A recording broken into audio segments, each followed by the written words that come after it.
I learned it. I was probably in junior high when I realized, okay, because I always wanted to get out of Mississippi and I was trying to think how I could do that.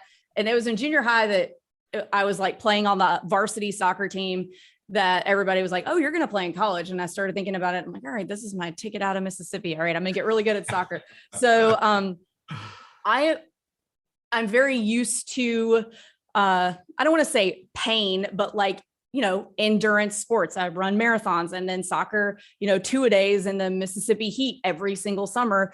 You just kind of learn what hard work feels like and not just quitting when you get uncomfortable. So definitely a lot of the stuff that I learned just psychologically, just how to push through stuff from athletics has definitely translated over to the entrepreneurship world. Well, I was not prepared for that answer, but I love it. I love that. And like I said at the beginning, when I was asking the question, that sometimes our preparation comes from most unlikely places.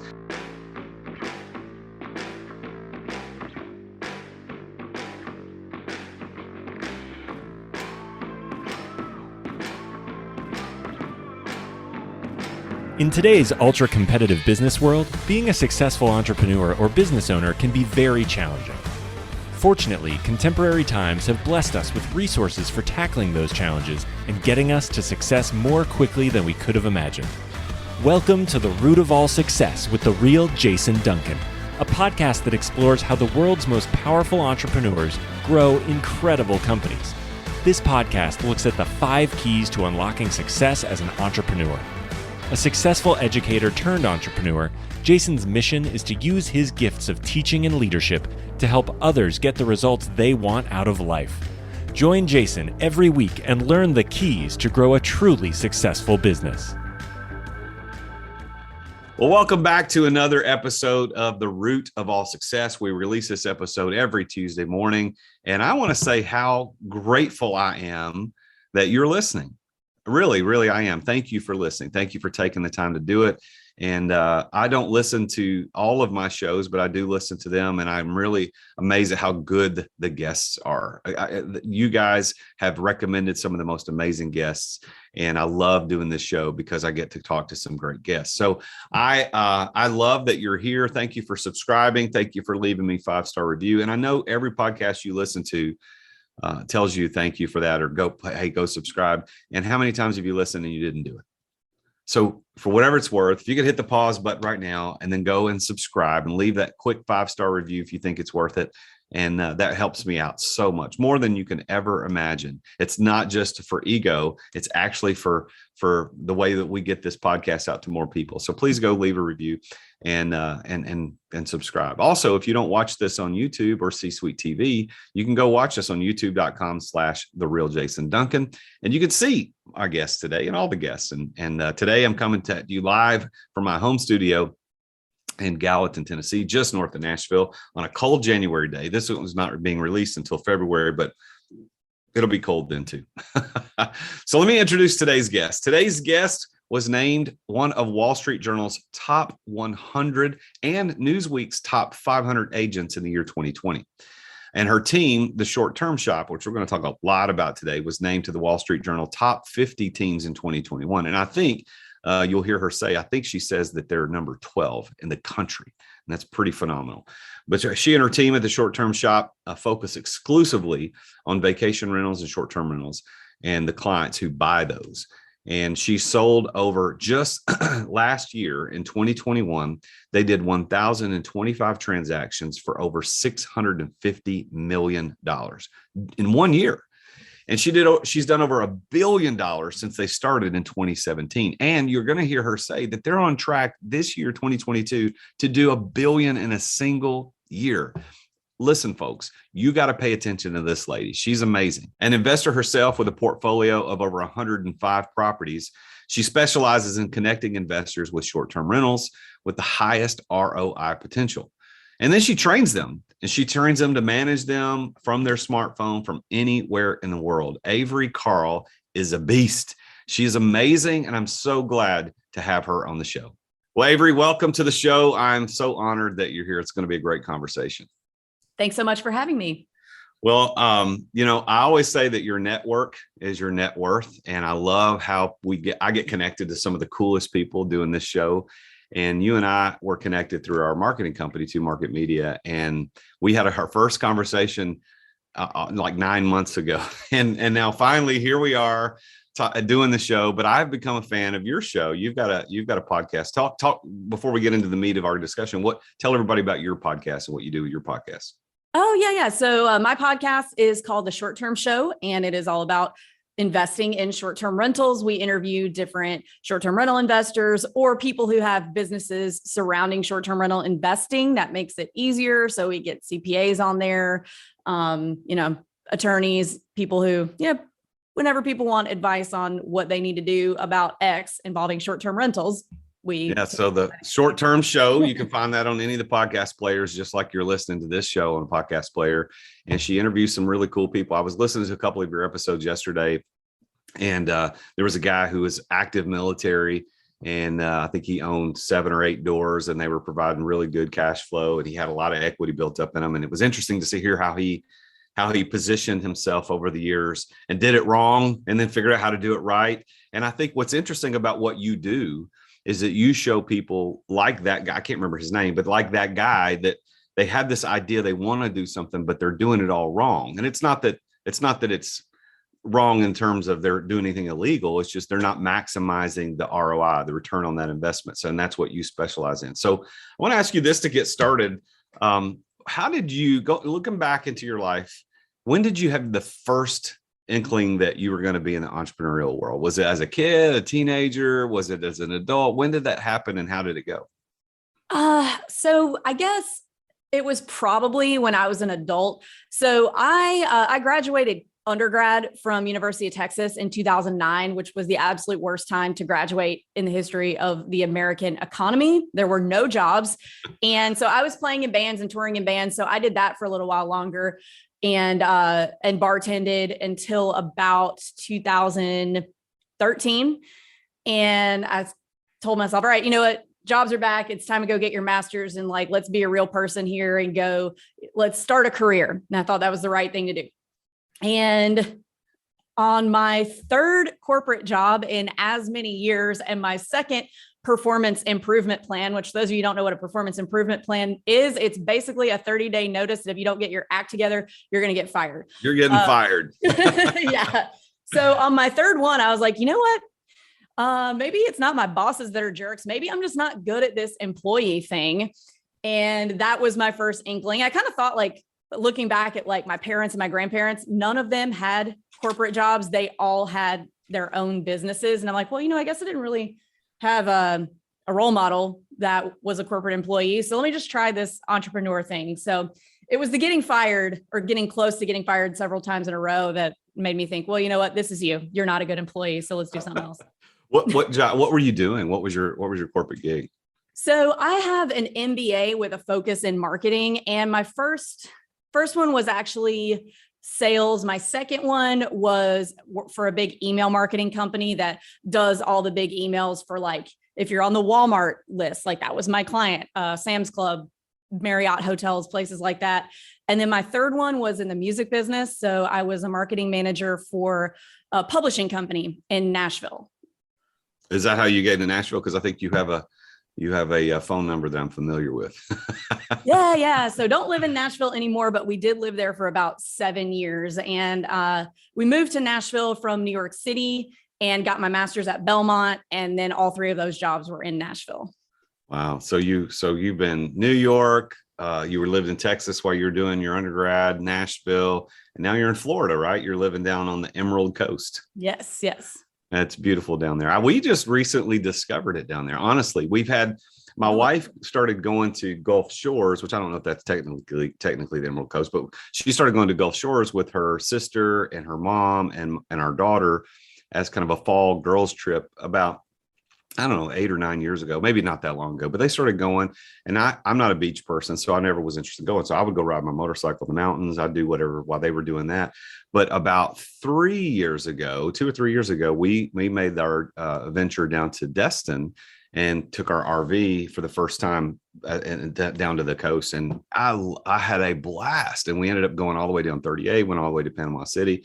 So you live in a beautiful, beautiful part of the world. So it's a little different than New York City right now, huh?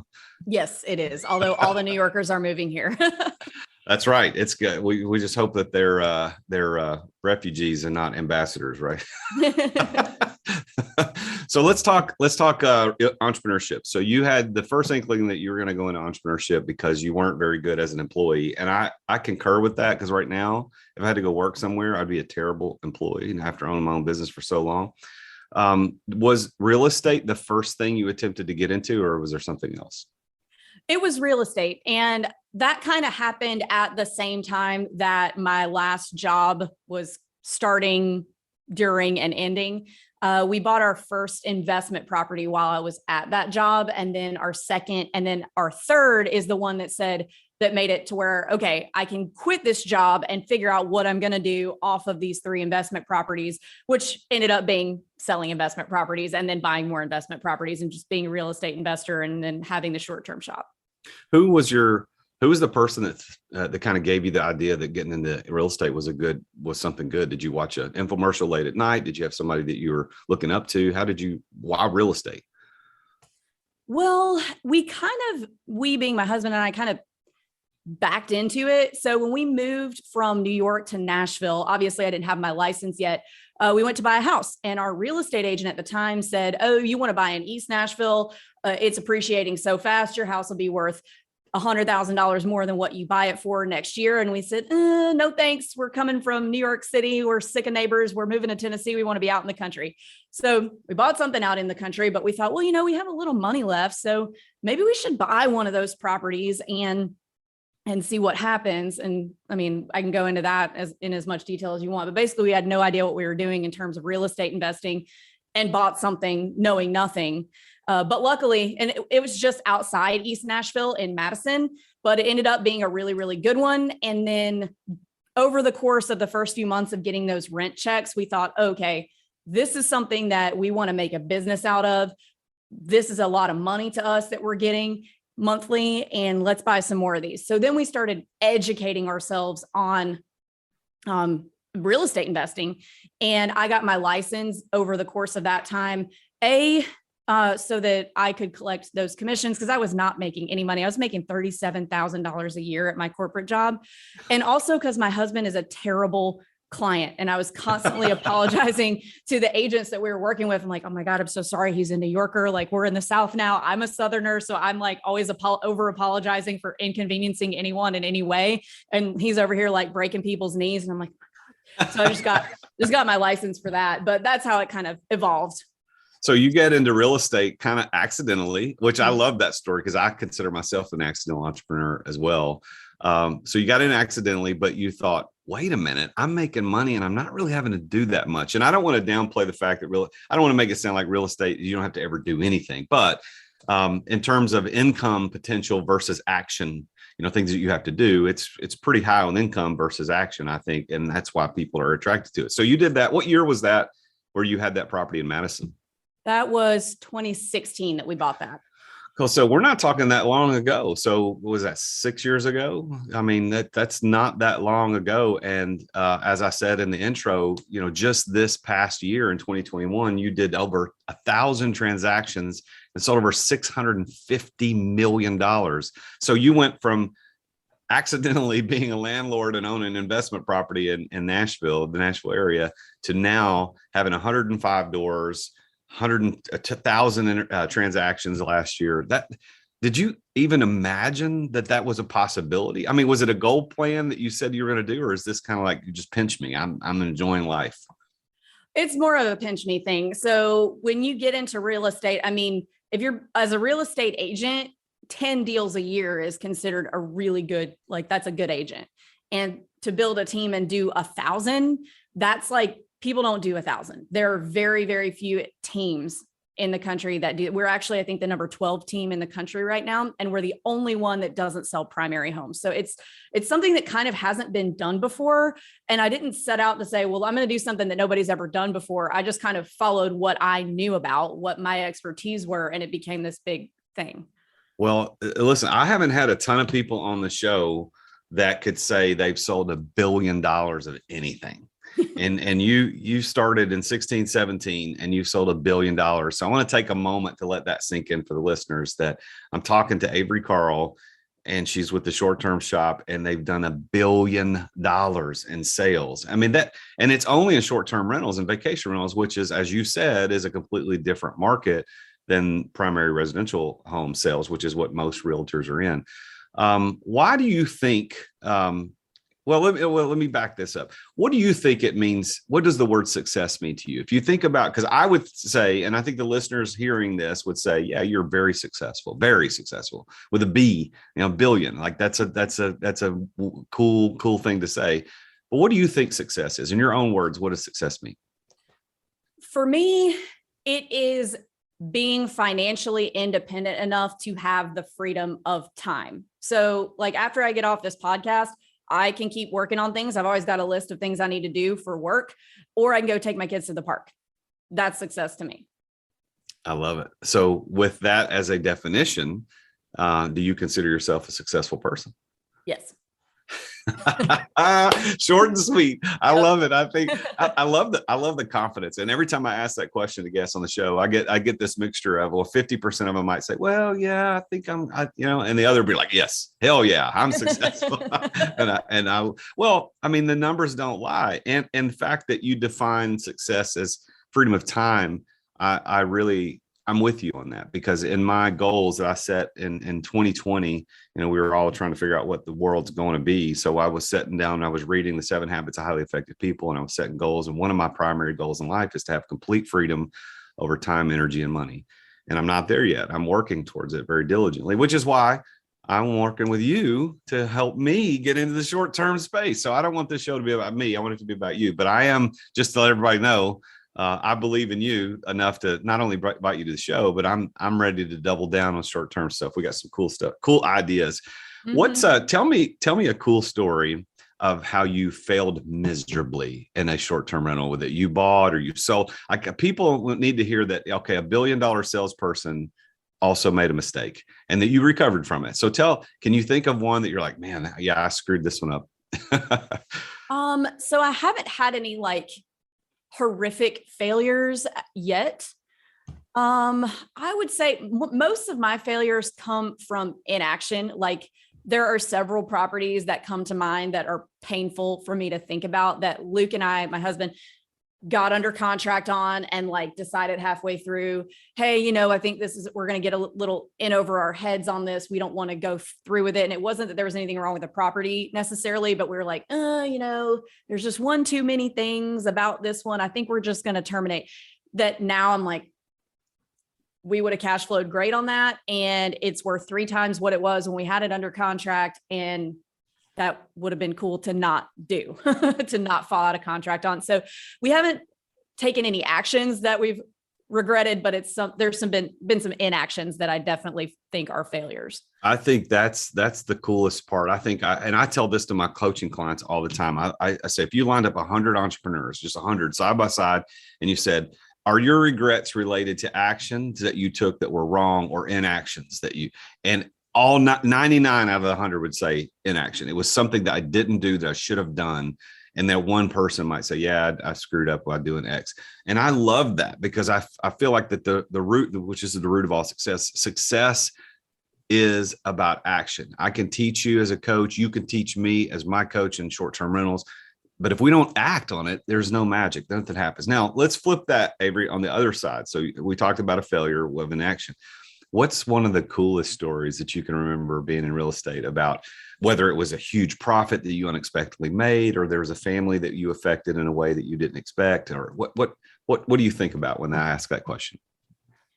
I mean, there have been quite a few families that have really changed the trajectory of their families' lives by buying short-term rentals. And there've been several times over the course of the years that, we'll be finished with the transaction. We've taught them how to manage it. So they're ready to go. They're rocking, and I don't hear from them for a few months. And then out of the blue, I'll get a text or an email from them saying, hey, I just wanted to thank you so much, because the income from this has allowed me to stay home with my parent who's at, an end of life care, or has allowed one spouse to be able to stay home with the kids and not have to do daycare. And there's just been a number of different stories like that where people have said, hey, like, you really helped me change something. And I really appreciate that. So that will never get old.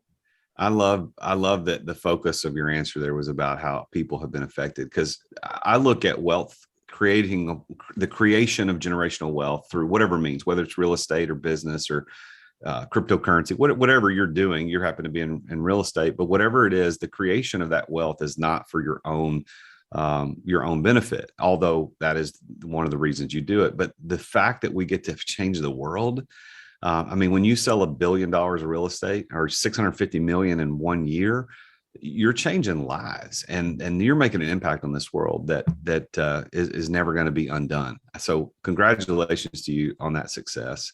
Thank you. And I'm so happy that we know each other, and I'm really excited about getting started with you and your team. I've already talked with somebody on your team, a real estate agent on your team. We went and looked at some places last weekend while we were down in Florida, and we're going to look at some places in Tennessee, and talk to one of your, because you don't only have the short-term shop, you've also got the mortgage shop too. And I've talked to somebody over there. You want to talk a little bit about your empire that you're building around short-term rentals? Yes.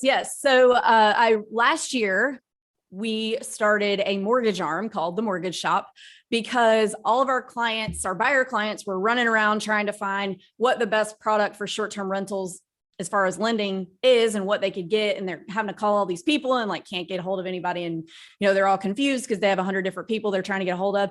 So we have done our best, and it's constantly a work in progress, to bring all of those loan products that are most commonly used and the best tools to invest in short-term rentals under one roof and in-house. So it's like, oh, what do you need? You need a conventional loan. We have that. You need a DSCR loan, like an asset-based loan. Oh, cool. We have that too. And it's all under one roof so that everybody can quickly get to what they need. So you've got the mortgage company now under your umbrella. You've got the short-term shop, which is the real estate.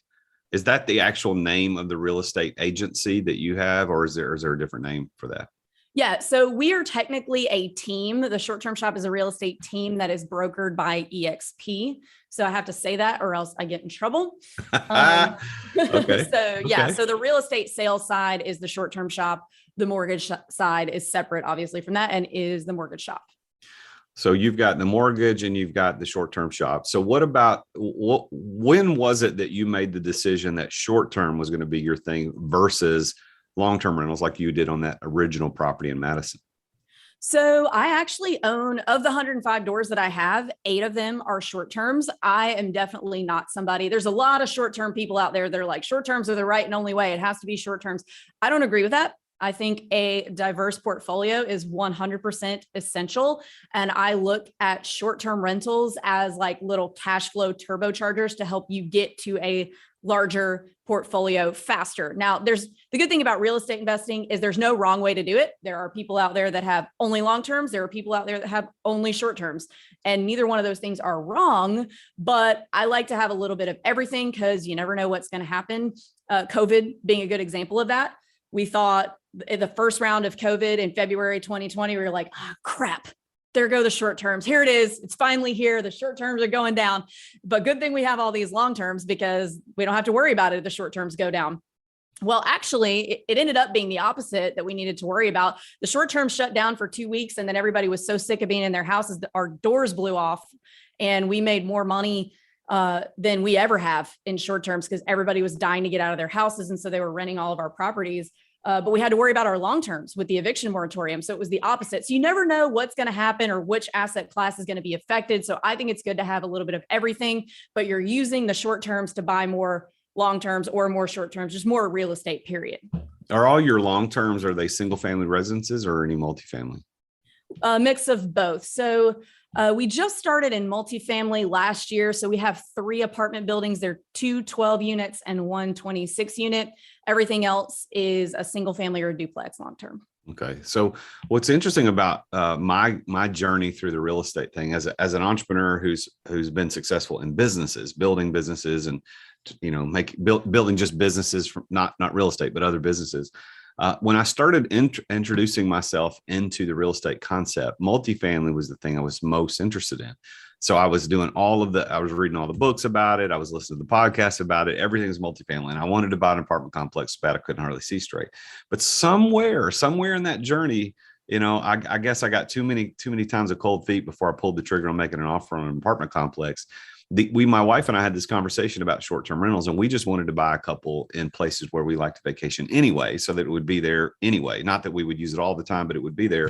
And then we had a conversation, and it's attributed to her. I give her the credit for this, but she said, rather than go and buy another business, because we're looking at doing that, why don't we invest in some short-term rentals and just make that our thing? And I said, wow, that's a great idea. So, but I love your focus that it's not just short-term, that you can do long-term and short-term to have that diverse portfolio, because had you not had that, COVID might've been a completely different experience for you. So let me do this. So Avery, on my show, I've got this theory, and I share this theory with my guests, and my listeners are very familiar with it. I've got this theory that there are these 5 keys to success that every entrepreneur who's reached some level of success has used to unlock that. So for you, you've unlocked, just last year, over $500 million in sales, 1,000 transactions. You've got a lot of success in real estate. So you unlocked that somehow. And I believe that these 5 keys that I want to list for you and get your feedback on were probably present. And they have been in every guest I've ever had on the show. So I want to go through those one at a time and see what you think. Okay. Is that cool? Yeah, let's do it. All right. So here's what they are. So I'll start with the first one. The first key to unlock success, my theory is that it's passion. And most people, when they hear me say that, they think that I mean you have to love it and be excited about it. And while that is something important, that's not what I mean. If you actually look at the root word of passion, it means willing to endure for a cause. And so that's why, for those of us who follow Jesus, we know that the last week of his life on earth was called the Passion Week, that. And I always wondered, why do we call it that? Because he didn't seem very excited about it, but he was willing to suffer. So that's what it means. So in the story of your success, you becoming such a successful real estate mogul, where do you see willingness to endure, which we call passion, in your story? Is there a specific place where your back was up against the wall and all the chips were down? You're like, I'm going to push through because I think it's worth it. Did passion play a part of your success? We're going to take a break from our show right now to bring you our sponsors. All right. Thanks for listening to our sponsors. Now back to the show. Yes, absolutely. Especially in the beginning, when the saving of down payments was a painful process, because we didn't start with a lot. So, I put us on my husband will say he put us, but it was not him, on a $20 a day budget for 18 months. So that wasn't including bills and mortgage and everything, but just like, this is what we're spending on food and gas, and that's it. 18 months of that. And to save for our first down payment. So without having done that 1, 2, 3 rounds of down payments, we might never have gotten started. Yeah. Well, so what were the down payment amounts and percentages back then when you got started? Were they? My goodness. Yeah. So that was to buy that first property, which we bought for $122,000. So it was a 20% down payment on that. So whatever that comes out to. Yeah. 20 something $1,000. Yeah. Wow. So you're making 37 grand. You didn't say what Luke was making, but it is Luke, right? Am I getting his name? Luke. Yeah. Okay. So Luke, so you didn't say what he's making. That's none of our business, but let's suffice it to say you weren't rolling in the dough, but you somehow be able to scrape through. Your passion pushed you through to endure, to say, we're going to save this money, doggone it. We're going to buy that house. And 6 years later, you've done that a billion times. Okay. So that's cool. So I see passion in there. Now, the second key to success is being in the right place at the right time. And you'll notice that all the keys start with the letter P. So passion and place, right place, right time. And I'm not meaning dumb luck where you just happen to actually be there, but you probably made your own luck. But where was the right place, right time for you? It sounds, I've got a couple of clues based on your story, but I want to see what you think. Well, for us, if I had tried to get to sell or to buy short-term rentals, even like 10 years earlier, even like 3 or 4 years earlier, it may not have worked, because it was really the inception of Airbnb that made short-term rental investing a viable asset. Whereas before Airbnb, there was VRBO, but it wasn't it didn't like come on the scene quite as fast. It didn't hit quite as hard. It was just really difficult to be able to make money with a vacation rental because you had to put them on the local property managers, which charged 25 to 40%. So it was definitely very much just like the right point in history that we happened to buy something. And then even like getting even more of a granular level. So when we bought our first short-term rental, the reason we did that, the reason we chose that, and the reason we chose the Smoky Mountains for our first ones, because we lived in Nashville. We had just been on vacation to the Smokies. And we thought, well, we have this one little down payment left. So what can we buy that's going to make us the most amount of money the fastest so that we can buy the most real estate, more real estate faster? And we didn't want to do that in Nashville. We landed on short-term rentals because they cash flow harder. So we didn't want to do it in Nashville because the regulations are just constantly changing. We didn't want to have to deal with that. So we said, well, where can we invest that it's the normal thing for people to just go rent a single family home? And so we said, oh, we just came from the Smokies for a vacation. Like everybody goes there to stay in cabins and somebody owns those cabins. Why not us? So that's where we went. That's what we bought first. And so couple of right place, right times, probably more than that. Well, so that's the thing. I think that people listening to the show, entrepreneurs out there who can't figure out what's the next thing, they're not paying attention. And I really think that paying attention is a big key to success, even though it's not one of my 5 keys. I think that you got to know where you're at, what place in time, what place physically and geographically are you where you can capitalize on that. And you took, you had nothing to do with the timing and like the era that you lived in, but you did pay attention to what place. And I like that you said, well, where is it normal for people to do the thing that we want to do in Gatlinburg, Smoky Mountains, Pigeon Forge, Sevierville, all the, for those of us that are in this area, we know what that looks like and what that means. And you're right. It's like, I don't know if anybody lives there. Every time I run into somebody says, yeah, I live in Gatlinburg. I'm like, really? I didn't know anybody lived in Gatlinburg. Everybody's from somewhere else. Okay. So you got passion, you got place, right time. Now the third key is people. It's knowing the right people. So who have been the right people in your life that actually pushed you to the success you experience today? Oh, my husband, for sure. I have great ideas all day long, but he's the trigger guy. He's the person that, like, even if it's not a good idea, he's just going to do it. If he gets an idea, it's done. And I'm like, well, no, like, let me just figure this out really fast and make sure I can do this. So I will end up, without him, I'm just a list of ideas that never get done. And he's the one that's like, all right, let's do it. We're done. We did it. So definitely my husband. So kudos to Luke for being a big, important part of your success. Now, you said earlier in your story, when you were kind of analyzing the fact that you were on this performance improvement plan for the 3rd time and maybe employee life wasn't your thing, you mentioned that your parents and grandparents, if I remember what you said, had businesses of their own. Is that right? Yeah. So what businesses were they in? My dad is a chiropractor, and then my grandfather on both sides. So my mom's dad is an actuary, and he has his own actuarial business, and they service a bunch of different insurance companies in the Southeast. And then my other grandfather on my dad's side was kind of like a serial entrepreneur. He had several different businesses over the course of his life, but they were always surrounding like industrial, like he had a cooling tower company. And then now they still have one called Delta Centrifugal. It's in Texas, and they basically make cylindrical machine parts. And that's really all I know about it. But like there was never somebody that in my family that was like, oh yeah, I guess I'm going to go off to my corporate job today. Hope my boss says that I'm doing a good job. So did they ever encourage you before you went into entrepreneurship? Did they ever say, hey, you really should think about doing your own thing? Or did that ever come up? It never really came up. It was definitely encouraged. Like everybody in the family is going to college. We're paying for this. You guys are doing this. And there was never any pushback on that. Everybody wanted to go, but it was just like, you're going to college and you're going to get a job or start. Like, it was never like, oh, maybe you want to try and start your own business instead of doing this. Our parents were very encouraging about us doing what we wanted to do, which I just kind of thought, I guess, because of society that, oh, I need to just go get a corporate job. It kind of seemed like, even though I didn't have a role model who had a corporate job, it just seemed like that was what I was supposed to do. So I just did it. Entrepreneurship kind of seemed like something that other people do.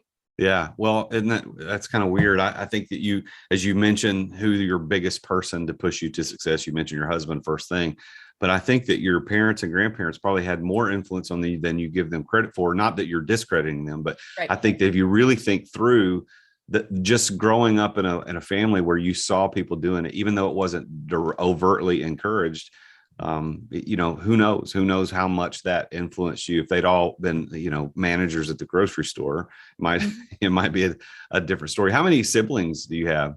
Two. I have a younger sister and a younger brother. And are either of them entrepreneurs at this point? My sister has a corporate job, but she does have like a side online business. And then my brother is in the military, actually. Oh, okay. Well, cool. Well, is he career military? Is he going to be coming out, or is he like entrepreneurship still options for him? So he's 23 and he was top of his class in biomedical engineering. He was going to be a doctor. And I think he just was like, I don't want to just go to Mississippi State. We grew up in Starkville, Mississippi, where Mississippi State University is. So that's where everybody goes to school. I did not go to school there. Yeah. Yeah. I went to University of Texas, but I think my brother was like, I don't want to he got out of school and was like, okay, well, my next thing I'm going to do here is take my MCAT and go to probably UMC, University Medical, or whatever the medical school in Mississippi is. I don't even know. And I think he was just like, I don't want to just live in Mississippi my whole life and like go straight into being a doctor. I want to like have some adventure. So he's doing special forces in the military. I think my guess is after 5 years, he's going to get out, go get his, go to med school and do something else, or I don't know what he'll do, but he'll do something cool for sure. So you've got passion, you've got be in the right place, right time, and the right people. So the fourth key to success that I find is pretty prevalent in everybody's stories is that of preparation. And what that means is having the know-how to pull it off. And where I find what's interesting, and I think in your story, is that preparation sometimes comes in the most unlikely of scenarios. Your preparation, it seems to me like part of your preparation was the fact that you sucked at the corporate world. That prepared you for something different. But what else prepared you for your success in real estate? College athletics and lifelong athletics, basically. So I went to University of Texas on a soccer scholarship. But I learned I was probably in junior high when I realized, okay, because I always wanted to get out of Mississippi and I was trying to think how I could do that. And it was in junior high that I was like playing on the varsity soccer team that everybody was like, oh, you're going to play in college. And I started thinking about it. I'm like, all right, this is my ticket out of Mississippi. All right, I'm going to get really good at soccer. So I'm very used to, I don't want to say pain, but like, endurance sports. I run marathons and then soccer, 2-a-days in the Mississippi heat every single summer. You just kind of learn what hard work feels like and not just quitting when you get uncomfortable. So definitely a lot of the stuff that I learned just psychologically, just how to push through stuff from athletics has definitely translated over to the entrepreneurship world. Well, I was not prepared for that answer, but I love it. I love that. And like I said at the beginning, when I was asking the question, it's sometimes our preparation comes from most unlikely places. And I remember I had a guest on the show one time early on in the recordings, and we were recording live in person. He was sitting across from me and we talked about some of these things, and he had never thought about what happened early in his life and how it led to where he is now. And he broke down. He's like, man, we got to stop recording, because he had not thought about it. And I think that entrepreneurs listening to the show need to understand that just because you want to go into something doesn't mean you're prepared for it. Maybe think, dig back deep. What qualities and characteristics do you have? What mental fortitude do you have that can prepare you for some specific type of entrepreneurship? So thank you for mentioning that. What position did you play in soccer? I was a goalkeeper, believe it or not. Goalkeeper. Well, I've never seen you in person, so I don't know how tall you are, but I would assume you're. No. So that's why goalkeepers are typically like 5'10", 5'11", and big. And I was my entire college career, I'm 5'7", so decent, but like 125, 130. And I was just really quick. So I definitely was not the stereotypical goalkeeper build. Well, I didn't play in college, but I did play in high school, and I was one of the goalies. I wasn't the top goalie, but I was one of the goalies. So I understand that. So, all right, let's talk about the fifth key. So you got passion, be in the right place, right time, knowing the right people, preparation. The last one's plan. And I already know the answer to this, but I'm gonna ask it anyway. But plan means what? How are you going to accomplish it? How are you going to deploy the financial capital to become successful? And you told the story of how Luke said, listen, $20 a day, baby. That's it. You're not getting anything else. We're going to save up this money and we're going to do this. That is what I hear from your story was your plan to actually pull this off. But that was property number one. But that's property one. What was your plan to end up selling $1 billion in real estate? How did you deploy the capital to make that happen? So for the sales side, that has been more of like, okay, this is what we do. We don't just sell the property to you and say, goodbye, I hope you enjoy your short-term rental. Don't call us anymore. We have a whole training program where we teach you everything that you need to know about how to manage it remotely, which is what made us the most money. So now you can make the most money and you will be successful. So I think by helping people become successful instead of just selling them a house and saying, see you later, that has what's grown our business the most. So I've really just had to like hire more people and hire more people. There was never a plan that said, I want to get to this amount of sales. Like my plan when I first started was just to make $100,000 a year. Like I just wanted to make a nice, comfortable living. And it's exceeded that the first year. So there's not been a set plan or goal necessarily with the short-term shop other than, okay, we have about 30 more people that need help doing this than I can help. So now I need to hire some agents. And so now we're just constantly hiring agents and hiring more people so that we can streamline the process for our clients and make sure that they're getting the best learning experience they can. Because anybody can sell a house. Like my dachshund can write a contract on a house, but it's the making you successful part that is our goal. But there hasn't necessarily been a plan to get to that other than we have more people than we can service. So let's bring in some more people to help them. Okay. I appreciate the honesty in that. I think that the plan, I love it when I talk to people who have lots of zeros in their net worth and what they've been able to build, say, yeah, I just originally wanted to make six figures. It's so long ago in the past. I remember early 20s. I got a job in, my wife and I got married when we were 20 and 19. So we started behind the start line because we got married so early. But I remember having a job and one of my coworkers was celebrating. He said, if I keep this up, I'll make $50,000 this year. And I was thinking, man, I don't know if I'll ever get there. And then of course you get past that and you want to get 100,000. It's funny how our goals grow through success. And that's what I like about success is that, yeah, you're going to get there, but it's not a finish line. It always moves. You get to that one, you want to go to the next one, you go to the next one. So when do you think you'll hit 2 billion in sales? I mean, you did half a billion last year, over half a billion. When do you think you'll hit 2 billion next year? We may hit the billion mark. The 2 billion mark the end of this year. So we're on track. I mean, it's only January, but basing our numbers this January off last January, if the rest of the year continues the way that it is, we will do 1 billion this year alone. Wow, that's phenomenal. Congratulations. You deserve claps. I don't have any sound effects where I'd put sound effects in right now. So I'm really looking forward to working with you on getting into our short-term building an empire, hopefully. But we're going to start with 1 or 2 properties and see what happens. But I'm really excited to work with you and your team. Everybody's been fantastic so far. So this is really cool. Now, how I'm absolutely positive there are some real estate entrepreneurs listening to this show right now. So what would you say? What's your piece of advice to them? They haven't started yet. What do you say? This is what you should do. Stick to what you know. So when I first got my license, I was still trying to do all kinds of real estate. Like, let me sell your primary home. Let me help somebody buy your primary home.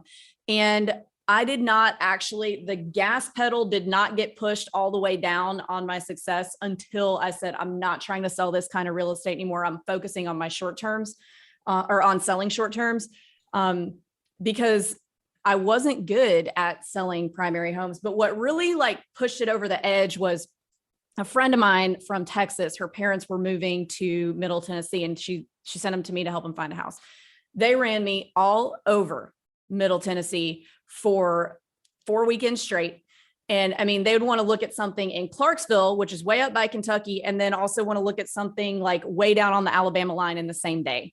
And so we're talking 6, 7, 8 hour days, 12-hour days sometimes, every weekend for 4 weeks.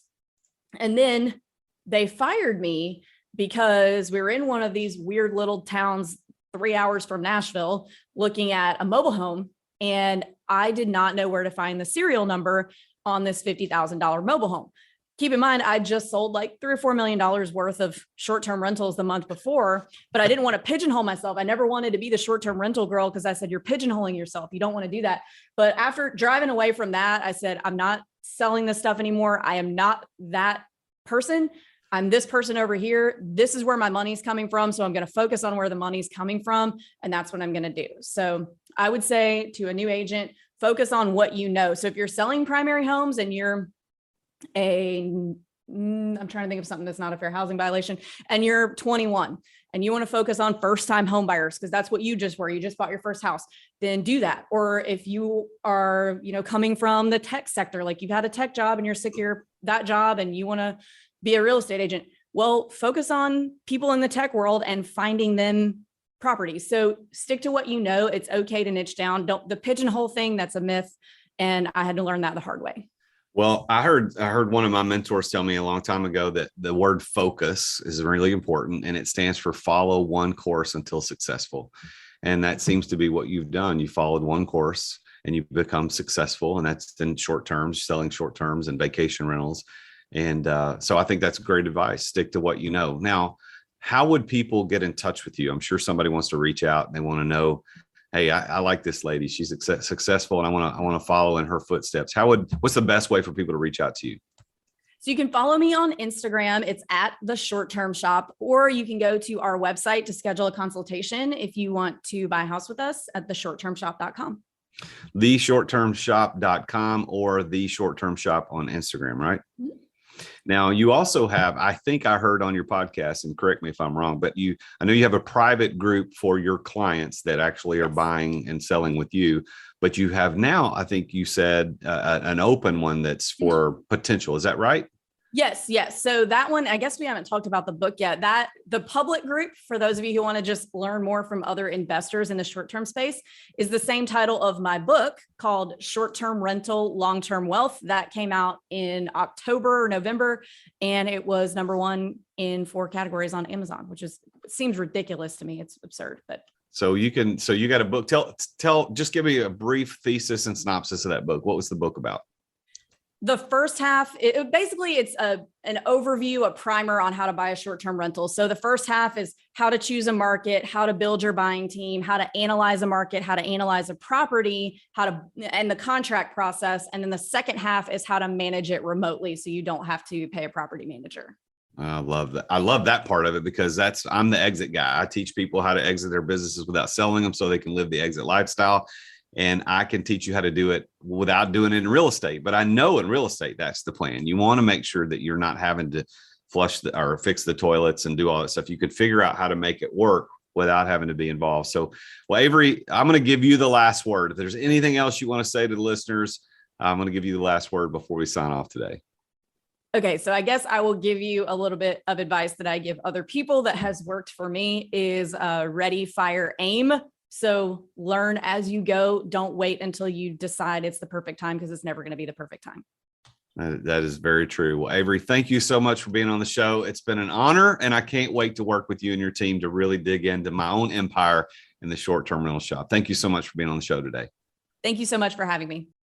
Well, there you have it. Another very successful entrepreneur, Avery Carl, has sold $1 billion worth of short-term rentals and long-term and vacation rentals.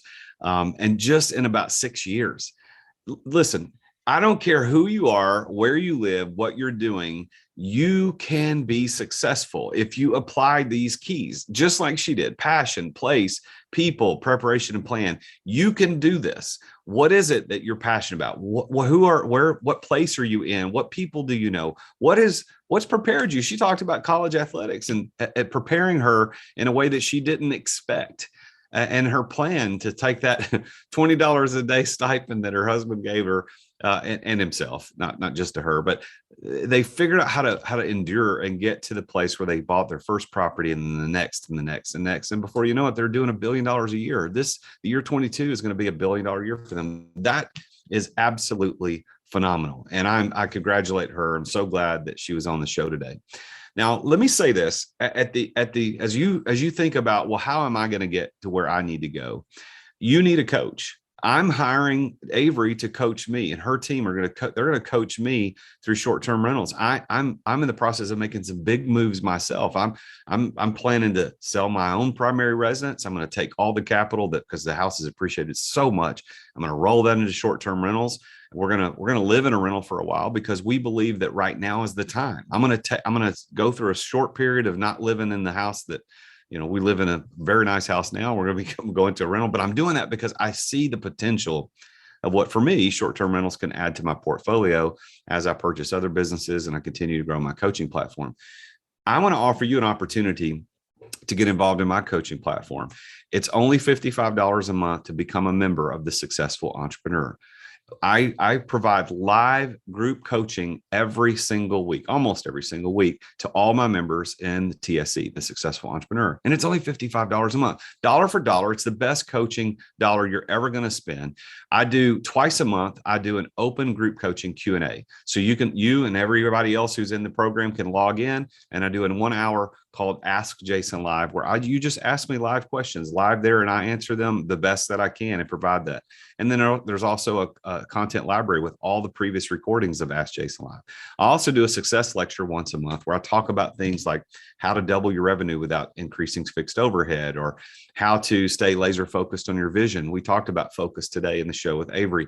That's also included. And then I also do 2 Entrepreneur Master Series every month, which I'm going to ask Avery to come on and be one of my guests, my masters on that show. And we talk about, it's kind of it's a program, 90-minute program twice a month, where you can log on as a member of TSC and watch me talk to someone, and we dive deep. Like today was about her story. It was not surface level, but it was kind of the high end stuff. When she comes on the EMS or the Entrepreneur Master Series, we're going to do a deep dive into how she did it. How do we do it? Where do you get the money? How do you get the money? That's what you get access to. It's only $55 a month. Go to therealjasonduncan.com/TSE, as in the Successful Entrepreneur, therealjasonduncan.com/TSE. Sign up today. What are you waiting for? This is going to change your life. Getting access to the coaching that I provide, plus access to all of the members all over the world through the online forums that we've created on our website. So go to therealjasonduncan.com/TSE and sign up today. Well, tune in again next week when I talk with yet another very successful entrepreneur about his or her journey to success and how these 5 keys of success played into their story of success. Until then, I'm the real Jason Duncan, and Jesus is King. Thank you for listening to another edition of The Root of All Success with the real Jason Duncan. If you've enjoyed this week's episode, we invite you to visit therootofallsuccess.com to access the show notes and other helpful resources. Take charge of your business. Grow it from great to incredible. Join us again next time here on The Root of All Success. This podcast is a part of the C-Suite Radio Network.